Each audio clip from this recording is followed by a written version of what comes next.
ఇక ఏపీ రాజధాని విషయంలో సీఎం చంద్రబాబు అనుసరిస్తున్న వైఖరి పలు అనుమానాలకు తావిస్తోందని బీసీవై పార్టీ రామచంద్ర యాదవ్ విమర్శించారు. అమరావతి నిర్మాణం, గెజెట్ నోటిఫికేషన్ విడుదల, రాజధాని పనుల అప్పగింత వంటి అంశాలపై ఆయన చంద్రబాబుకు లేఖ రాశారు.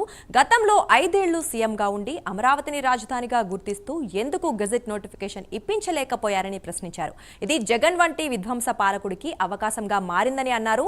వెంటనే గెజెట్ నోటిఫికేషన్ విడుదల చేసి రాజధానిని చట్టబద్ధం చేయాలని సూచించారు. రాజధాని నిర్మాణ పనుల్లో బీసీ కాంట్రాక్టర్లు లేకపోవటాన్ని కూడా రామచంద్ర యాదవ్ తన లేఖలో ప్రస్తావించారు. వాటికి ఇదే విషయం గురించి మరింత సమాచారం మా కరెస్పాండెంట్ రవివర్మ లైవ్ ద్వారా అందిస్తారు. రవివర్మ, చెప్పండి. ఎస్ దుర్గా, బీసీవై పార్టీ జాతీయ నాయకులు రామచంద్ర యాదవ్ అమరావతి రైతుల సంక్షేమాన్ని ఆకాంక్షిస్తూ ముఖ్యమంత్రి చంద్రబాబుకు లేఖ రాశారు. ప్రధానంగా రైతులు ఉన్న మహోన్నత ఆశయాలతో ఇచ్చినటువంటి భూములకు విలువ లేకుండా చేస్తున్నారు.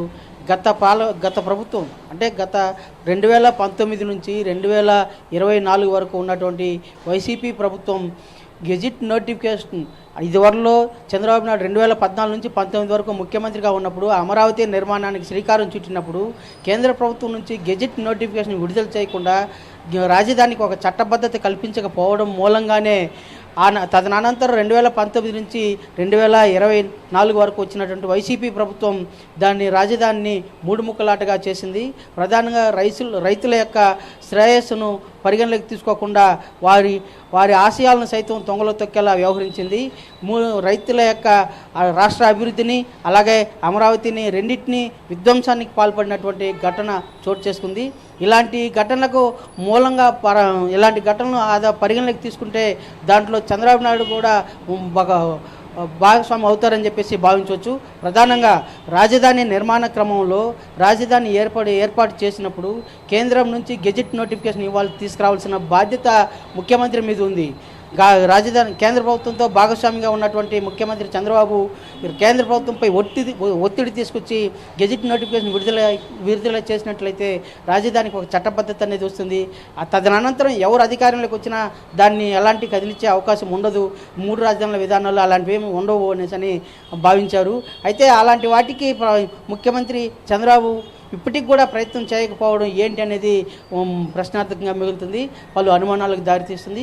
ఇకనైనా మా ముఖ్యమంత్రి చంద్రబాబు నాయుడు గారు దీన్ని పరిగణలోకి తీసుకొని కేంద్ర ప్రభుత్వంపై ఒత్తిడి తీసుకొచ్చి రాజధాని ప్రాంతానికి గెజిట్ నోటిఫికేషన్ విడుదల చేసి చట్టబద్ధత కల్పించినట్లయితే రేపు మరోమారు భూసేకరణ ప్రక్రియ చేపడుతున్నటువంటి వారికి కూడా భరోసా కలిగినట్టుకుంటుంది. వారి యొక్క ఆశయాలు సిద్ధించినట్లు అవుతుందని చెప్పేసి ప్రధానంగా భావిస్తున్నారు. ఆ దిశగా రాష్ట్ర ప్రభుత్వం కృషి చేయాలని చెప్పేసి భావిస్తున్నారు. అదే కాకుండా రాజధాని నిర్మాణంలో బీసీలకు కూడా ప్రాధాన్యత కల్పించాల్సిన అవసరం ఉందని చెప్పేసి సూచించారు. ముఖ్యంగా రాజధాని నిర్మాణ భాగంగా ఎల్ఎన్టీ అలాగే మెగా ఇలాంటి కన్స్ట్రక్షన్ కంపెనీలకు కూడా ప్రాధాన్యత కల్పించారు. అయితే కొన్ని వర్గాలకే ప్రాధాన్యత ఇస్తున్నారా, బీసీ వర్గంలో కూడా అలాంటి భారీ ప్రాజెక్టులు నిర్మాణాలు చేపట్టే అవకాశం లేదా అనే భావన అయితే ఉత్పన్నమవుతుంది. అలాంటి ప్రశ్నలకు తావు లేకుండా బీసీలకు కూడా ప్రాధాన్యత కల్పించినట్లయితే సమన్యాయం జరిగినట్టు ఉంటుందని చెప్పేసి భావించారు.